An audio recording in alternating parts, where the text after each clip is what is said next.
The India's Got Latent controversy is spiraling and has deepened as in the latest development, the Guwahati police has reached Alabadia's Mumbai residence this morning after an FIR has been lodged over his offensive remarks on the show India's Got Latent. Earlier, Mumbai police visited podcaster Ranveer Alabadia's residence on Tuesday. In fact, besides Alabadia comedian Samay Raina, influencer Apurva Makhija and the show's organizer are also facing legal troubles. In fact, in another development, the police have already recorded Apurva Makhija's statement at Mumbai's Khar police station. Meanwhile, the Maharashtra Cyber Department has also filed an FIR against them for allegedly broadcasting obscene content on the YouTube show. Alabadia, widely known as Beer Biceps, is facing multiple legal complaints, including one filed by Guwahati police. Amid growing backlash, social media users and film industry figures have demanded legal action against the show's creator. The All India Cine Workers Association condemned the show, calling it disrespectful to society and family values, and urged the industry to sever ties with those involved. Meanwhile, Ashish Chanchalani's lawyer was seen at Mumbai's Khar police station, which has jurisdiction over the show's studio. In response to the outrage, Alabadia issued a public apology, admitting his comment was not just inappropriate but lacked humor. The controversy has reignited discussions on regulating digital content. A parliamentary panel on communications and IT led by BJP MP Nishikant Dubey is also set to discuss the issue of February 13th.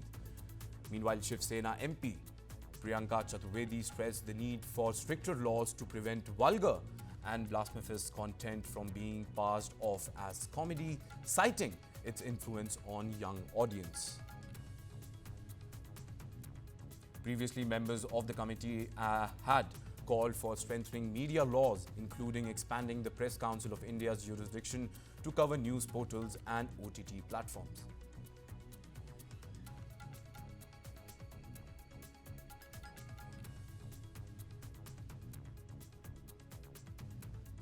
Something which is cannot be put out in the media. बिल्कुल I would refer myself. आपके client कौन है जिसको Ashish Chanchalani. Something which is cannot be put out in the media. बिल्कुल I would refer myself. आपके client कौन है जिसको Ashish Chanchalani. Something which is cannot be put out in the media. बिल्कुल I would refer myself. आपके client कौन है जिसको Ashish Chanchalani. देखिए, मैं मानती हूँ कि अगर फ्रीडम ऑफ स्पीच हमें कॉन्स्टिट्यूशन ने दिया है, उसके साथ साथ सावधानियां भी दी हैं, जिम्मेदारियां भी दी हैं। आप एक प्लेटफॉर्म के माध्यम पे कॉमेडी के नाम से, कॉमेडी के आड़ में आप जो भाषा का प्रयोग कर रहे हैं, जिस तरीके का आप कंटेंट बनाकर पास ऑफ कर रहे हैं, जहाँ पे आप पूरे एक युवा वर्ग में की फीलिंग देते हैं जब कोई देखता है कि ये language is normal, speaking about your parents and parents intimacy is normal, it is absolutely normal to cross the line of being a child and a parent. I think वो कहीं ना कहीं बाउंड्रीज होना जरूरी है, रिमाइंड करना जरूरी है। और जो कम्युनिटी गाइडलाइंस आती हैं इस प्लेटफॉर्म में, usually the community guidelines are followed by what where they are registered, तो वो भी community guidelines keeping in mind the sensitivity and constitutional morality, that is their responsibility, ये करनी पड़ेगी। मैं ये तो आईटी कमेटी में मैं इस मुद्दे को उठाने ही वाली हूँ। मुंबई में गुवाहाटी पुलिस की टीम पहुंची है और गुवाहाटी पुलिस की टीम जो है वो मुंबई में लगातार इन्वेस्टिगेशन कर रही है। हम खार पुलिस स्टेशन में मौजूद हैं और खार पुलिस स्टेशन में अपूर्वा मखीजा अंदर गई हैं अपना बयान दर्ज कराने के लिए। कल आशीष चंचलानी का बयान दर्ज हुआ था। अपूर्वा मखीजा भी इस इंडियाज़ गॉट लेटेंट शो में जज की भूमिका में थी, उनका भी बयान दर्ज हो रहा है। इसके अलावा रणवीर अलाबादिया का भी बयान इस पूरे मामले में दर्ज होगा। रणवीर अलाबादिया के साथ समय रैना और जस्सी, इन दोनों का भी बयान इस पूरे मामले में दर्ज होगा। बड़ी बात यह है कि जो इंडियाज़ गॉट लेटेंट शो है, इसकी कंट्रोवर्सी में अब 3 जांच एजेंसियां कूद पड़ी हैं।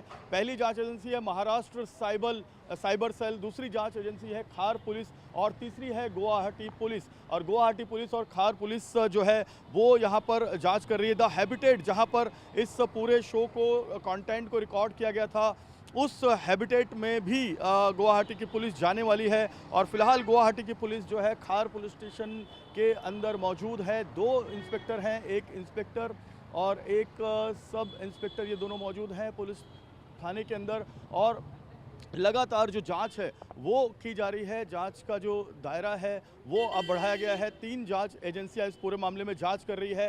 इंडियाज़ गॉट टैलेंट में जो स्क्रिप्ट कंटेंट की स्क्रिप्ट लिखी थी, उस स्क्रिप्ट राइटर को भी मुंबई पुलिस जो है वो पूछताछ करेगी। साइबर पुलिस ने 30 लोगों के खिलाफ मामला दर्ज किया है, यानी एपिसोड नंबर 1 से लेकर एपिसोड नंबर 6 तक के जितने भी जजेस उस समय आए थे, उसके अलावा जितने भी उस समय स्टैंड अप कॉमेडियंस थे, सबकी पूछताछ की जाएगी। तो साइबर सेल पूछताछ करेगी, खार पुलिस पूछताछ करेगी और गुवाहाटी पुलिस पूछताछ करेगी। इस पूरे मामले में पूछताछ का सिलसिला लगातार जारी है। NCW जो है वहाँ पर 17 फरवरी को इन 7 स्टैंड अप कॉमेडियंस को बुलाया गया है नई दिल्ली में, वहाँ भी पूछताछ होगी। तो अब कहीं ना कहीं शिकंजा कसता जा रहा है इन स्टैंड अप कॉमेडियंस के खिलाफ।